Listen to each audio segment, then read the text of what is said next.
For more than a century, archaeologists have been uncovering sites that were never meant to survive. Entire cities buried beneath farmland, temples swallowed by forests, tombs sealed for thousands of years beneath layers of rock and sand. Yet some of the most puzzling discoveries are not the monuments themselves, but the details hidden inside them. Survey lines that remain astonishingly accurate across vast distances, construction methods that appear far more sophisticated than expected for their age, symbols, artifacts, and engineering solutions that seem to emerge without any clear record of how they developed. Each excavation adds new evidence, but not always new answers. The ruins explored in this video are real places, documented by archaeologists and studied for decades. Their stones can be measured, their histories can be traced. Yet the most important question remains surprisingly difficult to answer. How did ancient people achieve results that still challenge our understanding of their world? Unexplained is known as the largest burial mound in Sweden, yet archaeologists still do not know who was buried beneath it. The monument dominates the landscape of central Sweden, rising approximately 9 meters above the surrounding plain and measuring about 64 meters across. Its size alone suggests that the individual commemorated here possessed extraordinary power.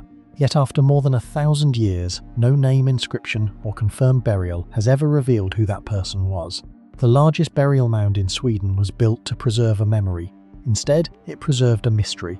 The site stands near Västerås in the province of Västmanland, positioned along the Badelunda Ridge, an important route that connected communities throughout central Sweden during the Iron Age. Surrounding the Great Mound are smaller burial mounds, standing stones, a Viking Age runestone, and 5 stone ships. Together they form one of the most significant prehistoric monument complexes in Scandinavia. Archaeological evidence places the main construction of the site in the late Scandinavian Iron Age, roughly between the 6th and 7th centuries AD, centuries before the height of the Viking Age. By the time these monuments were erected, the region was already developing powerful political centres capable of organising large construction projects. Unexplained appears to have been one of them. The greatest mystery is the mound itself. For centuries, local tradition associate the site with Archaeological, a ruler mentioned in medieval sources. The name Unexplained literally means Annan's mound, and many assumed that the great monument marked his grave. Archaeology, however, has never confirmed the story. No evidence links the mound to any specific ruler. No royal artifacts have been recovered. No burial chamber has produced a clear answer. Researchers can estimate the effort required to construct the monument, but they cannot identify the individual whose death inspired it. This creates an unusual archaeological paradox. The monument is among the most visible in Scandinavia, yet the person at its centre remains anonymous. The second mystery surrounds the 5 stone ships arranged around the ceremonial landscape. Stone ships are not uncommon in Scandinavia, but their concentration at Unexplained is exceptional. The largest is approximately 53 meters long. Constructing even one such monument required transporting and positioning massive stones with careful planning. Building 5 suggests that the site held significance extending far beyond a single burial. Archaeologists generally agree that stone ships were associated with elite status and ritual activity, but no consensus exists regarding why so many were concentrated here. Were they connected to one ruler, several generations of leaders, or an entire dynasty? The archaeological evidence has not provided a definitive answer. The existence of these monuments points toward an even larger mystery. Who possessed the authority to build them? During the 6th and 7th centuries, constructing the Great Mound and the surrounding stone ships required labour, organisation and resources on a remarkable scale. The builders clearly belonged to a powerful political centre within the Mälardalen region, yet the society responsible left almost no written record. Unlike later medieval kingdoms, the rulers of this period remain largely invisible. Their monuments survived, their names did not. Unexplained, therefore, preserves evidence of power without preserving the identity of those who exercised it. Archaeological investigations have attempted to answer these questions for more than a century. One of the most important early studies was conducted in 1917 by Swedish archaeologist Sune Lindqvist. His work helped document parts of the monument complex and contributed to understanding its chronology. Later excavations and surveys refined the dating of the site. and demonstrated that Anunchug formed part of a larger ceremonial landscape rather than an isolated burial. Researchers identified connections between the mound, the stone ships, surrounding graves, and ancient communication routes crossing central Sweden. These studies confirmed the importance of the site, but they did not solve its greatest mysteries. Today, archaeologists know that Anunchug was one of the most important ceremonial and political centres in Iron Age Sweden. They know when much of the complex was constructed. They know that enormous resources were invested in its creation. Yet the questions that matter most remain unanswered. Who lies beneath the largest burial mound in Sweden? Why were 5 stone ships erected around it? And what happened to the rulers powerful enough to build such a monument, yet obscure enough to disappear almost completely from history? More than 13 centuries after its construction, Anunchug continues to stand at the centre of those unanswered questions. Decipher is one of the greatest engineering mysteries of the ancient Near East. Surrounded by the dry plains of northern Syria and located far from any permanent river, the city developed into a major religious and urban centre, despite occupying an environment where sustaining a large population should have been exceptionally difficult. By the 6th century AD, enormous stone walls enclosed churches, markets, public buildings, and thousands of residents. Pilgrims travelled from across the Byzantine world to visit the city. Trade flourished, construction expanded. Yet none of this answers the question that continues to puzzle researchers today. How did a large city survive for centuries in a landscape where water was one of the most limited resources? The ruins of Decipher stand approximately 30 kilometers south of the Euphrates River in present-day Syria. Known in antiquity as Sergiopolis, the city rose to prominence after becoming associated with Saint Sergius, a Roman soldier who was executed during the persecution of Christians in the early 4th century. His cult became one of the most influential in the Byzantine Near East, attracting pilgrims from regions stretching from Anatolia to Mesopotamia. As the city's religious importance increased, so did its population. By the 6th century, Decipher had evolved into one of the most important pilgrimage destinations in the Byzantine Empire. The first mystery appears immediately when examining the geography. Most successful ancient cities emerged beside dependable water sources. Memphis relied on the Nile. Babylon depended on the Euphrates. Rome benefited from rivers and aqueducts. Decipher possessed no comparable natural advantage. Rainfall in the surrounding region was limited and highly variable. There was no major river flowing through the city. No large natural lake existed nearby. Yet archaeological evidence demonstrates that thousands of people occupied the settlement for generations. The answer appears to lie in one of the most sophisticated water management systems constructed during late antiquity. Archaeologists have identified an extensive network of dams, channels, reservoirs, and underground cisterns surrounding the city. Instead of relying upon a permanent source of water, engineers transformed the surrounding landscape into a giant collection system designed to capture seasonal rainfall and floodwater runoff. Water flowing across the desert after storms was diverted through carefully planned channels and stored in enormous reservoirs capable of supplying the population during dry periods. What makes the system remarkable is not simply its existence, but its scale and effectiveness. Modern hydrological studies suggest that the infrastructure was capable of collecting water across a catchment area extending far beyond the city walls. Engineers had to understand topography, drainage patterns, seasonal precipitation, and storage requirements with remarkable precision.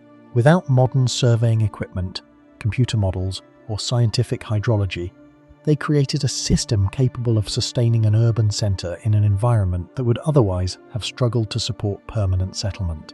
Researchers still debate how these calculations were made and how such knowledge was transmitted across generations. Closely connected to the water mystery is another unresolved question. Why was a major city established in such a challenging location in the first place? Throughout history, urban centres typically emerged where geography offered clear advantages. Decipher appears to represent the opposite approach. Historians have proposed several explanations. Its position along important trade routes crossing the Syrian steppe may have provided economic opportunities. Its growing religious significance certainly attracted investment and population growth. Strategic military considerations may also have influenced development, particularly as the Byzantine Empire sought to strengthen frontier regions facing the Sasanian Empire. Yet none of these explanations completely removes the logistical challenges posed by the environment. The famous desert walls introduce another engineering puzzle. Most of the surviving fortifications visible today were constructed during the reign of Emperor Justinian I in the 6th century. Built primarily from limestone, the walls enclosed approximately 20 hectares of urban space and were reinforced by numerous towers and monumental gates. Even after nearly 1,500 years of exposure to earthquakes, warfare, and environmental erosion, large sections remain standing. The walls reveal a level of organization that is often overlooked.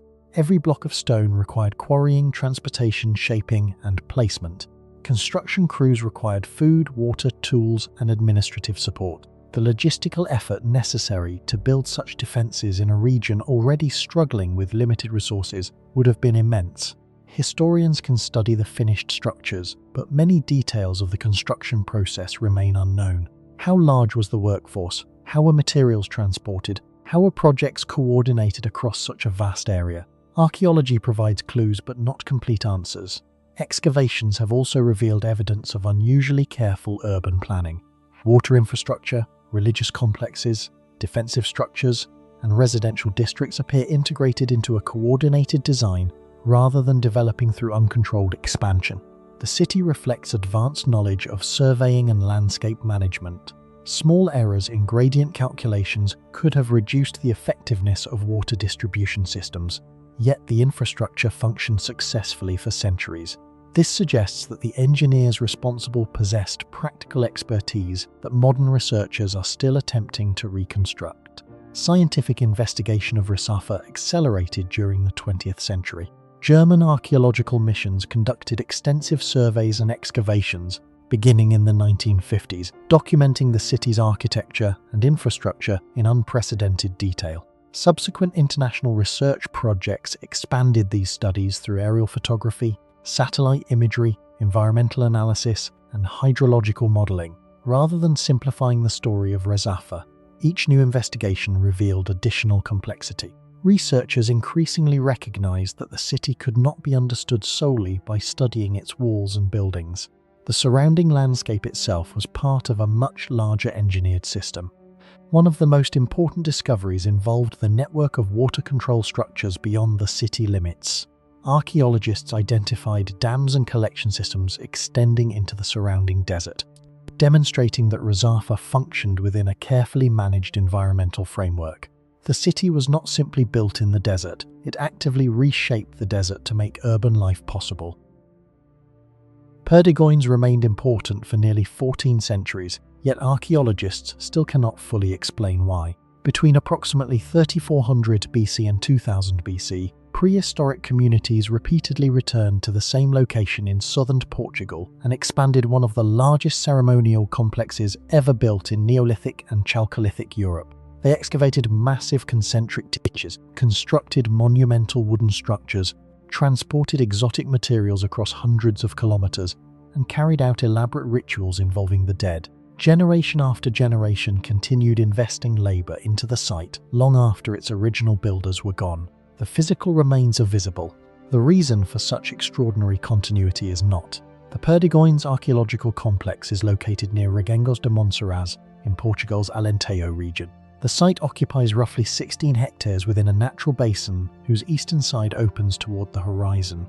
Today, archaeologists have identified at least 16 concentric ditch systems, making Perdigones one of the largest prehistoric enclosure complexes on the Iberian Peninsula. Although traces of the site had been known locally, its true significance only emerged in 1996 when agricultural work associated with vineyard development exposed archaeological remains. Systematic excavations began in 1997 under the direction of Antonio Carlos Valera and teams from Era Arqueologia.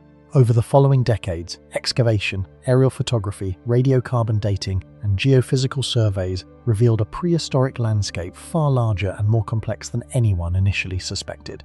The greatest mystery surrounding Perdigones is its remarkable longevity. Most prehistoric ceremonial monuments were used for limited periods before being abandoned, transformed, or replaced. Perdigones followed a different path. Archaeological evidence demonstrates repeated construction episodes spanning approximately 1400 years. New ditches were excavated beside older ones. Entrances were modified, ritual practices evolved. Entire generations passed while the site retained its importance. Researchers can reconstruct the sequence of construction through stratigraphy and radiocarbon dating, but they still cannot determine how the significance of the place survived for so many centuries. No written records exist, no inscriptions explain its purpose, yet dozens of generations continued returning to the same location, preserving traditions that outlasted countless individual communities. Closely connected to this mystery is the apparent relationship between the site and the sky. Several entrances within the enclosure system appear deliberately aligned with significant solar positions on the horizon. Researchers have identified orientations corresponding to sunrise and sunset during key moments of the solar year, including solstices.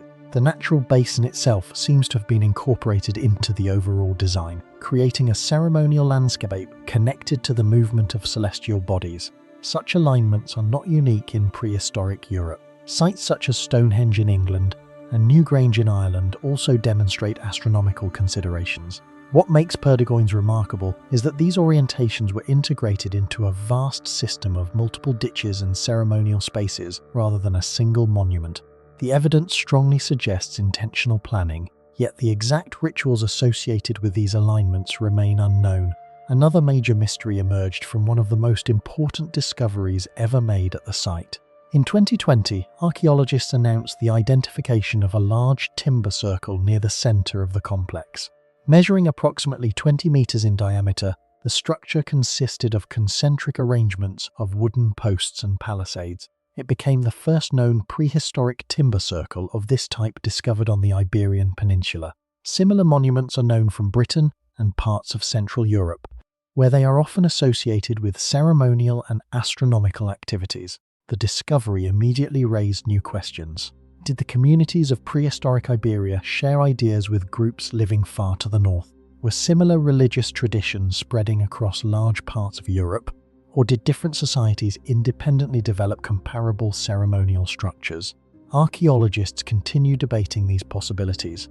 The timber circle provided evidence that Perdigoins was connected to broader prehistoric developments occurring across the continent. The treatment of human remains represents another unresolved puzzle. Excavations have uncovered a wide variety of funerary contexts throughout the complex. Archaeologists have documented collective burials, cremated remains, isolated bones, and deposits containing carefully placed human skull fragments. Some remains show evidence of burning before deposition. Others appear to have been intentionally manipulated after death. These discoveries suggest that Perdigoins was not simply a burial site, but a place where complex rituals involving ancestors and the dead were performed over many centuries. Similar practices are known from other prehistoric European sites, yet the exact beliefs that motivated them remain impossible to reconstruct. Archaeologists can identify patterns in the deposits, but the symbolic meaning behind those actions disappeared thousands of years ago. Perdigoins also reveals evidence for surprisingly extensive exchange networks. Among the materials recovered from the site are objects and raw materials originating far beyond the immediate region. Researchers have identified African ivory, exotic stone materials, and artifacts linked to distant areas of the Iberian Peninsula. Such discoveries demonstrate that the communities associated with Perdigoins participated in long-distance networks of exchange during the 3rd millennium BC. The site was clearly connected to a wider world extending far beyond local settlements. This raises another important question. Why did so many valuable materials converge on a location that was apparently not a major permanent settlement? Increasingly, archaeologists view Perdigoins as a gathering place where different groups met for ceremonies, exchange, social interaction, and collective events. The concentration of exotic materials supports this interpretation. Although many details remain uncertain, the scale of construction itself presents an additional challenge. The enclosure system contains multiple concentric ditches extending across a large area. Creating these features required substantial labor using prehistoric technology. The builders possessed no metal excavation machinery, no draft animals capable of industrial-scale earth-moving, and no written engineering manuals. Yet they produced large geometric enclosures whose layouts remained coherent across centuries of expansion. Archaeologists generally agree that construction occurred in stages rather than all at once, but but the organizational mechanisms behind such projects remain difficult to reconstruct. Perdigoins demonstrates a level of social coordination often underestimated in discussions of prehistoric Europe. Archaeological investigations over the past 3 decades have steadily expanded understanding of the site. Initial excavations in 1997 exposed portions of the enclosure system. During the 2000s, extensive geophysical surveys revealed additional ditches hidden beneath the landscape. Radiocarbon dating refined the chronology of occupation and ceremonial activity. Excavations between 2009 and 2014 provided important information about entrances, construction phases, and funerary practices. Research conducted during the following years led to the identification of the timber circle and additional ritual features. Each new project added evidence, yet each discovery also generated new questions. Rather than simplifying the story of Perdigoins, archaeological research has revealed increasing complexity. The Okunev culture left behind one of the most mysterious symbol systems of the Bronze Age. More than 4,000 years ago, people living in southern Siberia carved enormous stone monuments covered with strange faces, solar symbols, geometric designs, and human-animal hybrids. The images appear repeatedly across hundreds of kilometers, following recognizable patterns and conventions that suggest a shared symbolic language. Yet, despite more than a century of archaeological research, no one knows exactly what these symbols meant. They are not considered a true writing system, but they were clearly more than decoration. The people who created them understood their meaning. That knowledge has vanished. Archaeologists first identified the Okunev culture in the Minusинsk basin of southern Siberia, primarily within modern-day Khakassia, Russia. The culture flourished during the early Bronze Age, approximately between 2500 and 1800 BCE.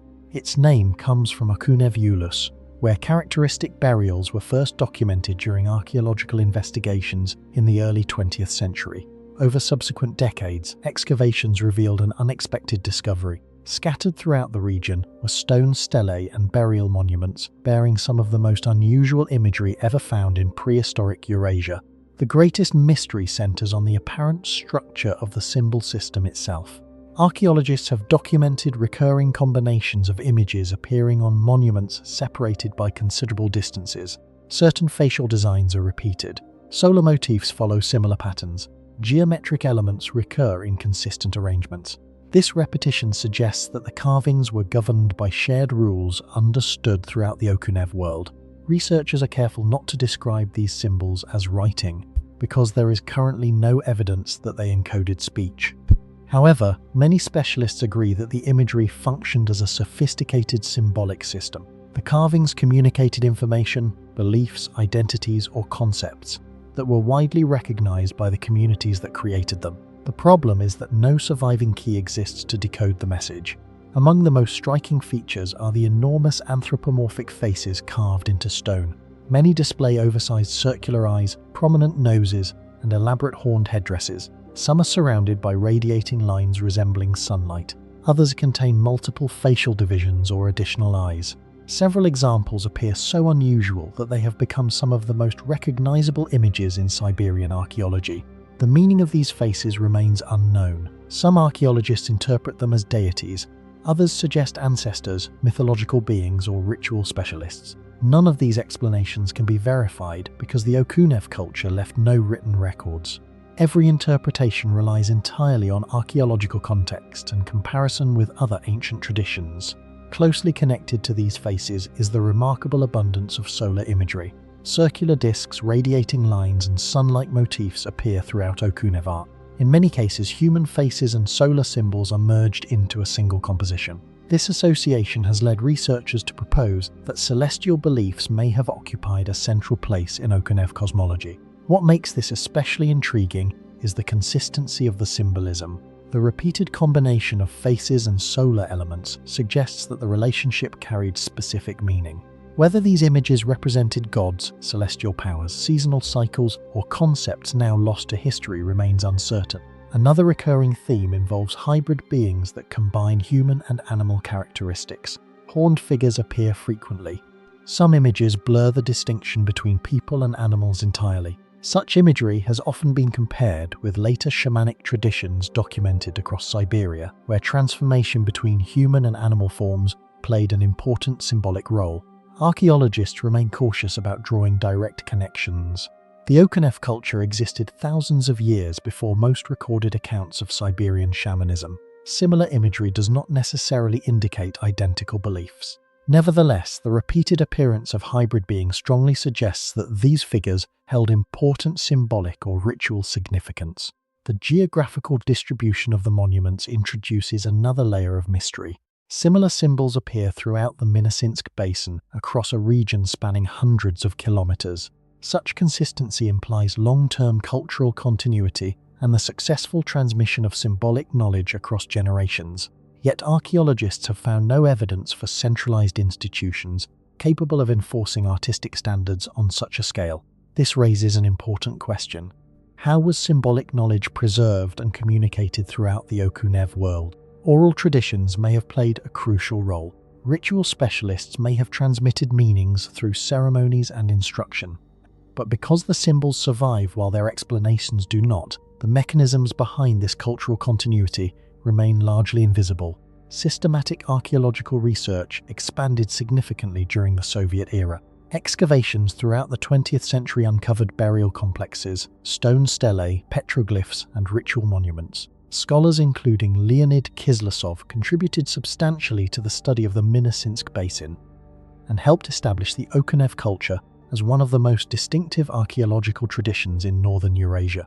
As archaeological methods improved, researchers gained a clearer picture of the society that created the monuments. Radiocarbon dating refined chronological estimates. Detailed surveys mapped the distribution of sites. Digital documentation preserved carvings with increasing precision. Yet despite these advances, the central mystery remained unchanged. During the 21st century, scientific analysis introduced entirely new approaches.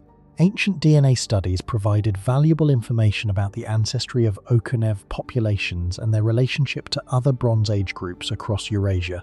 Three-dimensional scanning allowed researchers to record monuments in extraordinary detail. Advanced imaging techniques revealed previously overlooked features within the carvings. These technologies answered many questions about the people themselves, but not about the symbols. Modern science can estimate when a monument was erected. It can identify the ancestry of the individuals buried nearby. It can reconstruct aspects of their environment and lifestyle. Yet it still cannot explain what the giant faces, solar symbols, and hybrid beings were intended to communicate. That is what makes the Okhanev symbol system such a compelling archaeological mystery. The evidence is real. The monuments are preserved. The patterns are undeniable. Archaeologists can measure them, classify them, and compare them. But more than 4,000 years after they were carved, the message itself remains beyond our reach. The people of the Okhanev culture left behind one of the most sophisticated symbolic traditions of prehistoric Siberia, yet the meaning of that tradition disappeared long ago, leaving only stone images and unanswered questions. The discovery made at Broken Hill in 1921 remains one of the most important and controversial finds in the history of human evolution. More than a century after miners uncovered a remarkably complete ancient human skull. From deep inside a zinc and lead mine in what is now Kabwe, Zambia, scientists are still debating exactly who this individual was, where this population fits within the human family tree, and what the discovery reveals about the complex story of human evolution in Africa. Unlike many archaeological mysteries built around legends or speculation, the mystery of Broken Hill is grounded entirely in physical evidence. The skull exists, the fossils are real, the scientific measurements are real. Yet some of the most important questions remain unanswered. Broken Hill, today known as Kabwe, lies in central Zambia approximately 110 kilometers north of Lusaka. During the early 20th century, the region became an important mining center under British colonial administration. On June 17, 1921, Swiss miner Tom Zwigler was working in the Broken Hill lead and zinc mine when he uncovered a fossilized human skull embedded within a cave deposit. Alongside the skull were fragments of other human bones and remains of extinct animals. The discovery immediately attracted scientific attention because the specimen was unlike any previously known human fossil from Africa. The skull, later designated Kabwe 1 or Broken Hill 1, remains one of the most complete Middle Pleistocene human fossils ever discovered on the African continent. It possesses a combination of features that continues to puzzle researchers. Massive brow ridges extend above the eye sockets. The face is broad and robust. The cranial vault is large, with an estimated brain volume of approximately 1,280 cubic centimeters, placing it well within the range of many modern humans. Yet despite this relatively large brain size, the skull retains several anatomical characteristics that appear more primitive than those of Homo sapiens. For decades, scientists attempted to determine exactly how old the fossil was. This seemingly simple question became one of the greatest mysteries surrounding the site. Because the original cave deposits were destroyed during mining operations, researchers lost much of the geological context that would normally be used for dating. As a result, estimates varied enormously throughout the 20th century. Some proposed ages of several 100,000 years, others suggested considerably younger dates. The uncertainty persisted for generations. A major breakthrough occurred in 2020 when researchers applied advanced radiometric dating techniques to mineral deposits associated with the fossil. Their analysis suggested an age of approximately 299,000 years, with a probable range extending several tens of thousands of years on either side. This result placed the Broken Hill individual within a remarkably important period of human evolution. Fossils from Jebel Irhoud in Morocco indicate that early Homo sapiens existed at least 300,000 years ago. The Broken Hill skull therefore lived during a time when multiple human populations may have been inhabiting Africa simultaneously. This chronological overlap creates the central mystery of Broken Hill. If Homo sapiens already existed elsewhere on the continent, who exactly was the individual represented by the Kabwe skull? Some researchers have classified the specimen as Homo heidelbergensis.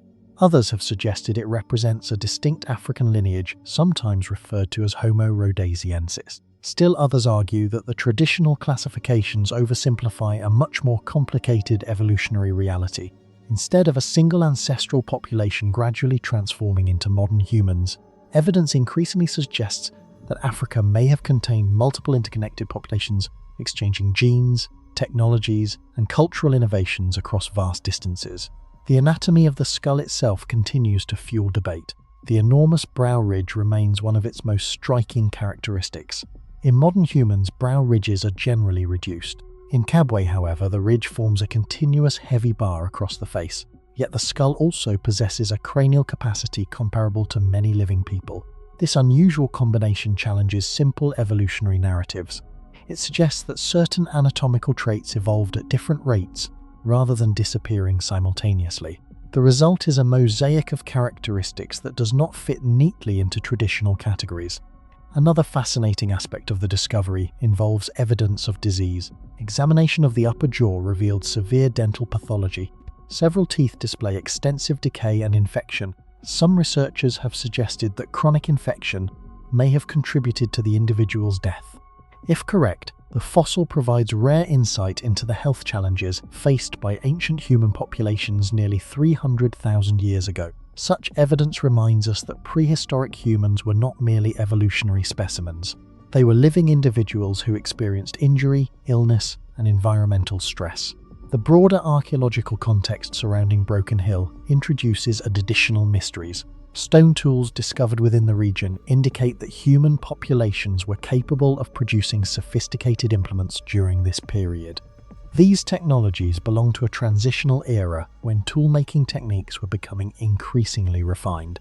Archaeologists studying Middle Stone Age industries across Africa have documented growing evidence of planning, standardization, and technical skill. Although direct associations between specific artifacts and the Kabwe individual remain difficult to establish because of the destruction of the original deposits, the surrounding evidence suggests that populations living in the region possessed substantial technological knowledge. Perhaps the greatest scientific frustration surrounding Broken Hill stems from the loss of archaeological context. Modern excavations rely heavily on precise documentation of stratigraphy, artifact locations, sediment layers, and environmental associations. None of these methods were available when the fossil was discovered. Mining operations removed large portions of the cave deposits before archaeologists could investigate them systematically. Consequently, information that might have answered many questions disappeared forever. Researchers know the fossil was found, they know roughly where it was found, but countless details that modern science would consider essential were lost long before anyone realized their significance. This loss has transformed Broken Hill into one of paleoanthropology's most important cautionary tales. The fossil itself remains extraordinarily valuable, but the destruction of its context limits the questions scientists can answer. It is a reminder that archaeology depends not only on objects, but also on the information surrounding them. A fossil removed from its original environment can reveal remarkable facts, yet many of its most important stories may remain hidden forever. Scientific interest in Broken Hill did not end with the original discovery. Throughout the 20th century, researchers repeatedly re-examined the skull using increasingly sophisticated methods. Advances in comparative anatomy allowed scientists to compare the specimen with fossils discovered elsewhere in Africa, Europe, and Asia. Computed tomography scans revealed internal structures without damaging the fossil. Three-dimensional digital modeling enabled detailed measurements impossible for earlier generations of researchers. Each new technological advance produced additional insights, while simultaneously generating new questions. The debate surrounding Broken Hill intensified as new African fossils emerged during the late 20th and early 21st centuries. Discoveries in Ethiopia, Morocco, Kenya, and South Africa demonstrated that human evolution was far more complex than previously believed. Rather than a single evolutionary pathway, evidence increasingly pointed toward a network of populations distributed across the continent. In this emerging picture, the Broken Hill individual may represent one branch of a diverse human landscape that existed during the Middle Pleistocene. Modern research continues to focus on several unresolved questions. How many distinct human populations inhabited Africa around 300,000 years ago? What relationships existed between these groups? Did populations resembling the Broken Hill individual contribute genetically to modern humans? Or did they represent a lineage that ultimately disappeared? Current evidence provides partial answers but no definitive resolution. The fossil remains simultaneously informative and enigmatic. What makes Broken Hill particularly fascinating is that its mystery does not arise from extraordinary architecture, lost cities, or unexplained artifacts. Instead, the mystery centers on ourselves.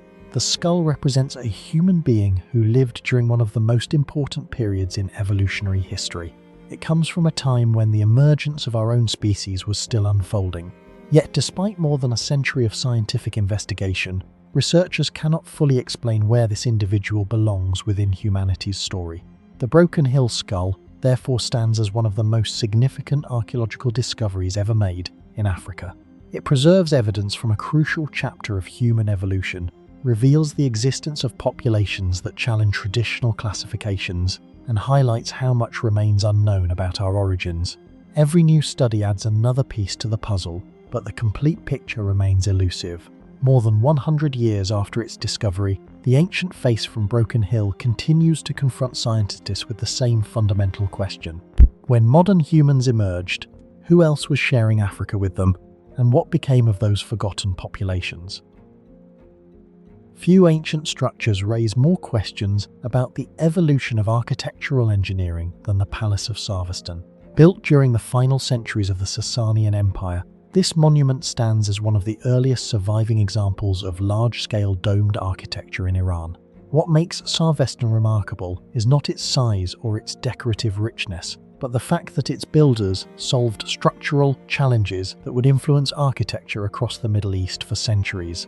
More than 1,500 years after its construction, historians still debate its original purpose, while engineers continue to study how its dome and supporting spaces were designed with such sophistication, using only the materials and tools available in late antiquity. The Palace of Sarvastan is located near the modern city of Sarvastan in Fars province, southern Iran, approximately 90 kilometers southeast of Shiraz. The monument is generally dated to the reign of the Sasanian king Bahram V, who ruled from AD 420 to 438. Unlike many ancient sites that disappeared beneath later settlements, Sarvastan remained visible for centuries, attracting the attention of travelers and scholars.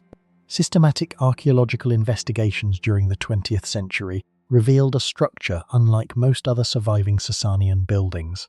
Its central domed hall, surrounding iwans, and carefully organized floor plan suggested a highly sophisticated architectural design. Yet the exact function of the complex remained uncertain. The greatest mystery surrounding Sarvastan is the dome itself.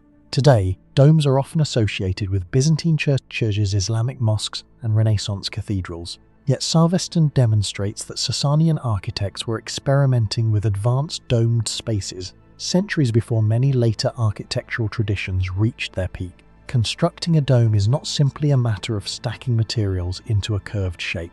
The immense weight of the structure must be transferred downward, while preventing outward forces from pushing walls apart. This challenge becomes even more difficult when a circular dome must rest above a square room. At Sarvastan, the builders employed a solution that would become one of the most influential innovations in architectural history. They used squinches, architectural elements placed across the corners of a square chamber, to create a transition toward a more circular or polygonal base. This technique allowed the weight of the dome to be distributed more effectively, while creating a stable support system. Although squinches appeared elsewhere in the ancient world, the examples at Sarvastan demonstrate a highly developed understanding of structural geometry. Historians continue to debate how Sasanian architects acquired and refined this knowledge. No engineering manuals survive to explain their calculations, measurements, or construction methods. The monument itself remains the primary evidence. Equally fascinating is the precision of the building's layout. The structure is organized around a central domed chamber, connected to iwans and subsidiary rooms through a carefully balanced arrangement. Archaeologists have noted the strong emphasis on symmetry and geometric planning throughout the complex. Such precision would have required accurate surveying techniques. Yet the builders had no optical instruments, modern measuring devices, or mathematical software. Ancient surveyors relied on ropes, plumb lines, measuring rods, and practical geometry. The accuracy achieved at Sarvastan suggests that Sasanian architects possessed a highly developed body of technical knowledge, much of which has been lost. Another mystery involves the building's original purpose. Despite more than a century of study, there is still no universal agreement regarding what Sarvastan was actually built for. The traditional name Palace of Sarvastan implies a royal residence, but the evidence is not conclusive. Some scholars have argued that the building functioned as a hunting lodge or seasonal residence connected to the Sasanian court.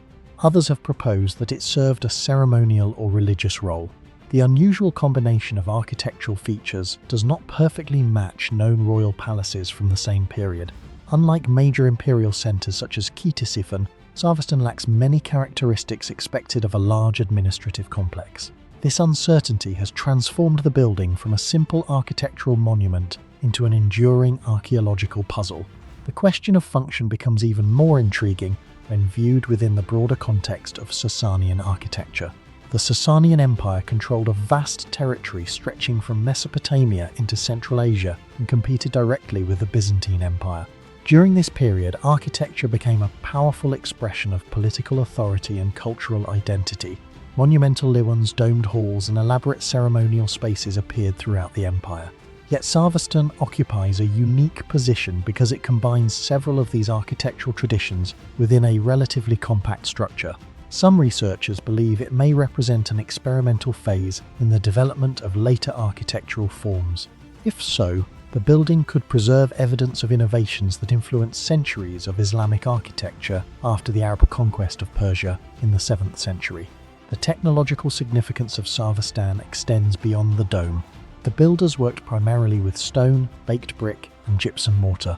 These materials had to withstand centuries of environmental stress, including seasonal temperature fluctuations, rainfall, erosion, and occasional seismic activity. Modern engineers can identify the composition of these materials, but understanding exactly how ancient builders optimized their use remains difficult. Ancient construction was not standardized in the modern sense.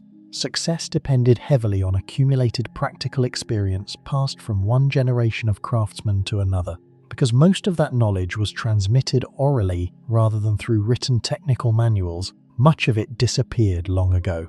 One of the most important questions concerns construction logistics. Even a structure modest in scale by modern standards required substantial planning. Materials had to be quarried, transported, shaped, and assembled. Skilled craftsmen had to coordinate the construction of arches, vaults, and load-bearing walls while maintaining structural stability throughout the building process.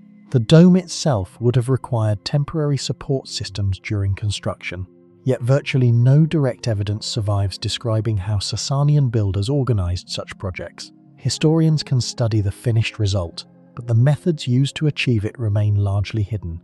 The influence of Sarvastan may represent another unresolved mystery. Architectural historians have long recognized similarities between Sasanian design principles and later Islamic architecture. Domed chambers, monumental entrances, and sophisticated transitional elements became defining features of many Islamic buildings across the Middle East. However, tracing the exact transmission of architectural knowledge remains challenging. Did later builders directly inherit Sasanian techniques through surviving craftsmen? Were the principles recorded in now-lost documents? Or did architects simply study existing monuments and learn from observation? The answers remain uncertain. Archaeological research at Sarvastan has gradually improved our understanding of the site. Early descriptions by European travellers brought attention to the monument during the 19th century.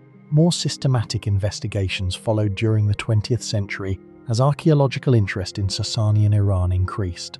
French archaeologist André Godard played an important role in documenting and analysing the structure during the 1930s.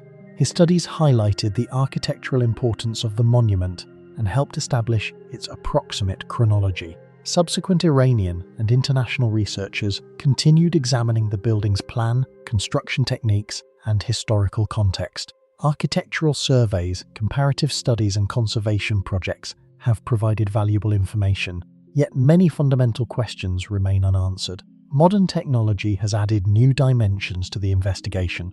Detailed architectural recording, digital modelling, and structural analysis allow researchers to examine the building with a level of precision unimaginable to earlier scholars. Engineers can model load distribution within the dome, analyze wall stability, and reconstruct portions of the original structure virtually. Yet these tools have not eliminated the mysteries. Instead, they have revealed the sophistication of Sasanian architectural knowledge more clearly than ever before. The more researchers study Sarvastan, the more apparent it becomes that its builders possessed a practical understanding of geometry, structural mechanics, and spatial design that exceeded many earlier assumptions about ancient engineering.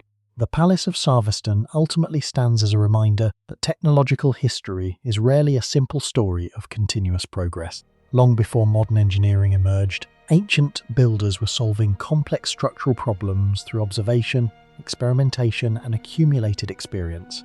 Their achievements often survive, while the knowledge that produced them disappears. Sarvastan belongs to the same category of historical puzzles as the Roman Pantheon, the great vaulted halls of Ctesiphon, and other architectural landmarks that continue to challenge modern understanding. Its dome still rises above the landscape of southern Iran, preserving evidence of an engineering tradition that helped shape the architectural history of an entire region. More than 15 centuries after its construction, the monument remains both a masterpiece of Sasanian design and a mystery whose most important secrets may never be fully recovered. Mundigak was already a city when many regions of the world were still dominated by scattered farming villages. Rising from the plains of southern Afghanistan, this Bronze Age settlement developed monumental architecture, organised urban planning, and large-scale construction centuries before the emergence of many later civilizations. Yet despite decades of archaeological research, one question remains difficult to answer. Why did the people of Mundigak invest enormous resources into building a massive elevated platform crowned by monumental structures whose true purpose is still uncertain today? The site of Mundigak lies approximately 55 kilometers northwest of Kandahar in southern Afghanistan. Occupied for thousands of years, the settlement grew into one of the most important urban centers of prehistoric Afghanistan during the 3rd millennium BCE. Archaeologists classify its development into several occupational phases, with the city's greatest expansion occurring during what is known as Period IV, roughly between 2900 and 2400 BCE. During this time, Mundigak evolved far beyond a simple agricultural settlement and began displaying characteristics associated with early urban societies. The modern discovery of Mundigak began in the 20th century. Between 1951 and 1958, French archaeologist Jean-Marie Cazal led extensive excavations on behalf of the French archaeological delegation in Afghanistan. His work revealed a large artificial mound containing the remains of monumental buildings, defensive structures, temples, workshops, and residential districts. Among all the discoveries, one structure immediately attracted attention. Archaeologists identified a massive elevated complex commonly referred to as the Palace Platform, a construction that remains one of the most intriguing architectural features of the site. The greatest mystery surrounding Mundigak is not simply the building itself, but the enormous platform beneath it. Long before modern machinery existed, the inhabitants reshaped part of the settlement into a large elevated terrace capable of supporting monumental architecture. This required the movement of vast quantities of earth and mud brick. Unlike later civilizations that left administrative records describing labor organization and construction projects, Mundigak produced no known written archives explaining how such work was coordinated. Archaeologists can study the finished result, but the methods used to organize the workforce remain largely invisible. What makes the platform particularly fascinating is that it represents a level of social organization that seems remarkably advanced for its period. Large-scale construction projects require planning, resource management, labor allocation, and long-term coordination. These activities typically leave administrative traces in literate societies. At Mundigak, however, no writing system has been discovered. The city appears to have achieved substantial architectural complexity without leaving behind the records that historians normally rely upon to reconstruct how such projects were managed. The structure traditionally known as the palace presents another unresolved puzzle. The name itself is partly a modern interpretation rather than an established fact. Archaeologists identified a monumental building situated on the elevated platform, but determining its exact function has proven difficult. No inscriptions identify its purpose. No royal records describe its occupants. No definitive evidence confirms that it served as a royal residence. The building may have functioned as an administrative centre, a ceremonial complex, a political headquarters, or perhaps a combination of several roles. More than 70 years after its excavation, the debate remains open. The architecture itself reveals a surprising degree of sophistication. Excavations uncovered a monumental facade decorated with large pilasters covered in white plaster. Some of these architectural elements survived to a height of approximately 2 meters. Their purpose was not primarily structural. Instead, they appear to have been designed to create an impressive visual effect. This raises an important question. Why would a Bronze Age society devote significant labor to architectural symbolism rather than purely practical construction? The answer may indicate that Mundigak's leaders understood the political power of monumental architecture. The building was not merely a place to occupy, it was designed to be seen. Another remarkable aspect of Mundigak is the broader urban landscape surrounding the platform. Archaeological evidence indicates that the elevator complex did not exist in isolation. Nearby stood a large temple structure, residential districts, public spaces, and defensive features. Together, these remains suggest a planned urban environment rather than a settlement that expanded randomly over time. The layout demonstrates an ability to organize space on a city-wide scale. Surveying such projects without modern instruments required practical knowledge that archaeologists can observe but cannot fully reconstruct. This raises one of the most interesting technological questions associated with the site. How did the builders achieve reliable spatial organization across a growing urban center? Ancient surveyors obviously lacked modern measuring equipment, yet cities throughout the ancient world repeatedly demonstrate impressive planning. Mundigak provides another example of this phenomenon. The final layout survives, but the techniques used to create it remain largely undocumented. Evidence discovered near the platform hints at another chapter in the city's history. Archaeologists uncovered projectile points, clay sling bullets, spearheads, and traces of burning associated with parts of the monumental complex. These findings indicate that violence may have played a role in the site's development or decline. The evidence demonstrates that conflict occurred, but it does not identify the participants.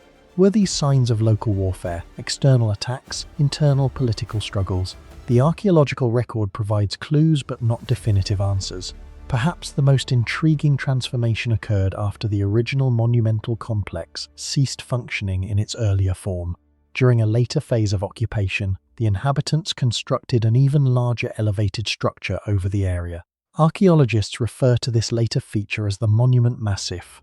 Rather than simply rebuilding damaged architecture, The builders created a massive artificial elevation, incorporating large retaining walls and internal support spaces. The scale of the undertaking suggests that elevation itself had become symbolically important. This development creates one of the site's most difficult mysteries. Archaeologists can study the surviving foundations and supporting structures, but the architecture that once stood on top has largely disappeared. As a result, researchers know that the monument massif supported an important building, yet they cannot fully reconstruct what that structure looked like. The most visible part of the project survives, while the final objective remains uncertain. Comparisons with other early urban centres only make Mundigak more significant. During roughly the same era, major developments were occurring in Mesopotamia, the Indus Valley, and parts of Iran. Archaeological evidence suggests that southern Afghanistan participated in wider regional exchange networks linking these areas. Pottery styles, artistic influences, and material culture reveal connections extending far beyond the immediate region. Yet Mundigak was not simply copying foreign models. The city's monumental architecture reflects local traditions adapted to local conditions. This combination of regional interaction and independent development remains one of the defining characteristics of early Bronze Age societies. The excavations conducted by Jean-Marie Casal between 1951 and 1958 remain the foundation of modern knowledge about the site. His investigations revealed the major occupational phases, documented the monumental platform, identified the temple complex, and established Mundigak as one of the most important prehistoric settlements in Afghanistan. Subsequent archaeological analysis has continued to refine interpretations of the discoveries, but many fundamental questions remain unchanged from the time of the original excavations. The most detailed records of an ancient civilization are not always found in grand temples, royal palaces, or monumental pyramids. Sometimes they survive in the form of ordinary documents. More than 3,000 years ago, in a city that has long since vanished from the political map of the ancient Near East, thousands of clay tablets were created, stored, and eventually buried beneath the ruins of a forgotten settlement. Today, these tablets, collectively known as the Nuzi tablet collections, provide one of the most extraordinary windows into everyday life during the late Bronze Age. Yet beyond the historical information they contain lies a deeper mystery. How did a relatively modest provincial city develop such a sophisticated system of administration, legal documentation, and record keeping? And what does this archive reveal about forms of knowledge that largely disappeared from history? The story begins in northern Mesopotamia, near modern Kirkuk in Iraq. The ancient city of Nuzi, known in antiquity as Gassur before becoming part of the Hurrian kingdom of Arafa, flourished during the 15th and 14th centuries BCE. Although the site had attracted attention earlier, major excavations were conducted between 1925 and 1931 by archaeologists from the American School of Oriental Research and Harvard University's Semitic Museum under the direction of Edward Chiera, Robert H. Pfeiffer, and Richard F.S. Starr. Their work uncovered one of the most important archaeological archives ever discovered in Mesopotamia.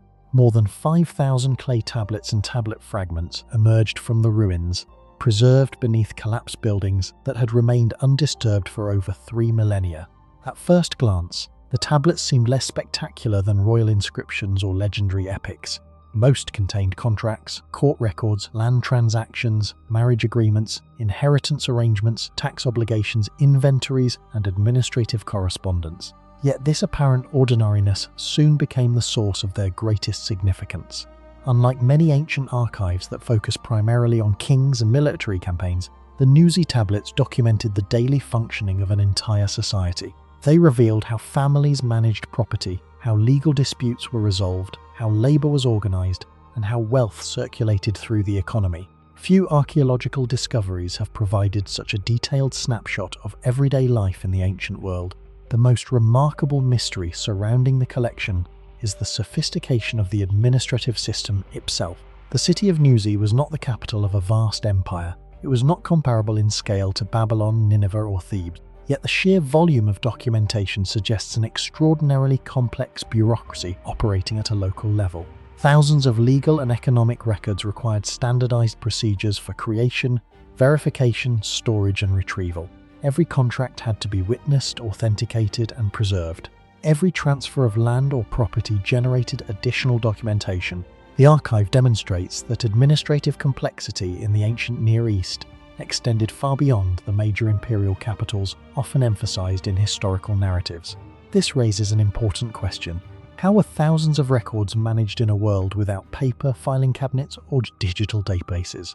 Archaeologists discovered many tablets within large administrative buildings and private residences where they had originally been stored. Their distribution suggests organized archival practices rather than random accumulation. Certain groups of documents appear to have been maintained together for long periods, indicating systematic methods of classification. The exact mechanisms remain uncertain because the storage systems themselves were largely destroyed when the city was abandoned. Nevertheless, the surviving evidence points toward a highly developed tradition of information management that historians are still attempting to reconstruct.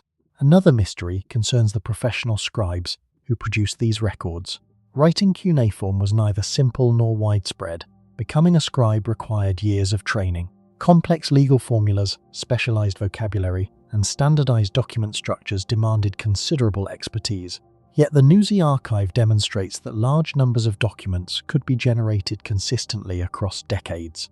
This implies the existence of educational institutions capable of training skilled administrators and record keepers. The tablets reveal the final products of this system, but the structure of the schools, teaching methods, and professional networks behind it remain only partially understood. The collection is equally important because it illuminates the civilization of the Hurrians, one of the most influential yet least understood peoples of the Late Bronze Age. The Hurrians occupied extensive regions of northern Mesopotamia and surrounding territories, but comparatively few written sources survive directly from their society. Nuzi therefore provides rare evidence regarding Hurrian social organization, legal customs, and economic practices. Many personal names recorded in the archive are Hurrian rather than Akkadian. The documents reveal a society that blended local traditions with broader Mesopotamian administrative systems. Yet significant questions remain unanswered. The origins of the Hurrian language are still debated. Unlike Akkadian, it does not belong to the Semitic language family, nor does it fit within the Indo-European family. As a result, the people behind the Nuzi archive remain partly obscured despite the extraordinary quantity of information they left behind. Among the most fascinating discoveries are the legal arrangements recorded on the tablets. Certain contracts describe adoption agreements in which adults were formally adopted not for family reasons but to regulate inheritance and property transfer. In some cases, individuals lacking direct heirs could designate successors through legal adoption. Other documents contain highly detailed marriage agreements specifying economic obligations and inheritance rights. Such records reveal a sophisticated legal culture capable of adapting existing institutions to solve practical social and economic problems. Historians continue to debate how representative these arrangements were of the wider ancient Near East, and whether some practices reflected specifically Hurrian traditions. The tablets have also attracted attention because several customs documented at Nuzi resemble social practices described elsewhere in the ancient Near East. During the 20th century, some scholars drew comparisons between Nuzi contracts and certain traditions mentioned in biblical narratives. While many early claims proved overstated, the archive remains valuable because it provides independent evidence for legal and social customs operating within the broader cultural environment of the 2nd millennium BCE. Rather than confirming specific historical accounts, the tablets help establish the types of institutions and practices that existed during that era. One of the most striking aspects of the archive is its survival. Clay tablets were durable when baked, but many administrative records throughout history were written on perishable materials that vanished long ago. Ironically, destruction may have preserved Nuzi's archive. Archaeological evidence indicates that parts of the city were destroyed by fire during the 14th century BCE, likely during the political upheavals that accompanied the collapse of the Kingdom of Arafa and the expansion of Assyrian power. The intense heat baked many tablets, transforming them into ceramic-like objects capable of surviving for thousands of years. A catastrophe that ended the life of the city may have ensured the survival of its records. The archaeological investigation of Nuzi continued long after the initial excavations. Following the discoveries of the 1920s and early 1930s, scholars devoted decades to deciphering, translating, cataloguing, and analysing the thousands of tablets. Specialists in Akkadian cuneiform painstakingly reconstructed fragmented text, identified legal formulas, and compared documents across different archives. What emerged was not a collection of isolated records, but an interconnected network of information revealing relationships among families, officials, landowners, merchants, and administrators. Each new translation added another piece to a vast social and economic puzzle. Modern research has further expanded the significance of the collection. Digital databases now allow scholars to analyze patterns across thousands of documents simultaneously. Linguists study the interaction between Hurrian and Akkadian elements within the texts. Economic historians examine property transactions and labor organization. Legal historians investigate the development of contractual institutions. Yet, despite nearly a century of research, important questions remain unresolved. How extensive were Nuzi's archival systems beyond the excavated areas? How many additional tablets were lost before discovery? What educational structures supported the city's scribal class? And how representative was Nuzi of other late Bronze Age communities whose archives have not survived? The Nuzi tablet collections remind us that some of the greatest archaeological mysteries are not hidden within colossal monuments but within information itself. The tablets reveal a society capable of maintaining remarkably sophisticated administrative systems more than 3,000 years ago. They document legal innovation, economic organization, and social complexity on a scale that challenges modern assumptions about ancient provincial cities. At the same time, they expose the limits of our knowledge. We can read many of the records, reconstruct transactions, and identify individuals, yet much of the intellectual world that produced them remains beyond reach. The archive survives, but the institutions, training systems, and accumulated expertise that made it possible have largely vanished. In that sense, the greatest mystery of Nuzi is not what the tablets contain. It is how much knowledge was required to create them in the first place, and how much of that knowledge disappeared when the city itself passed into history.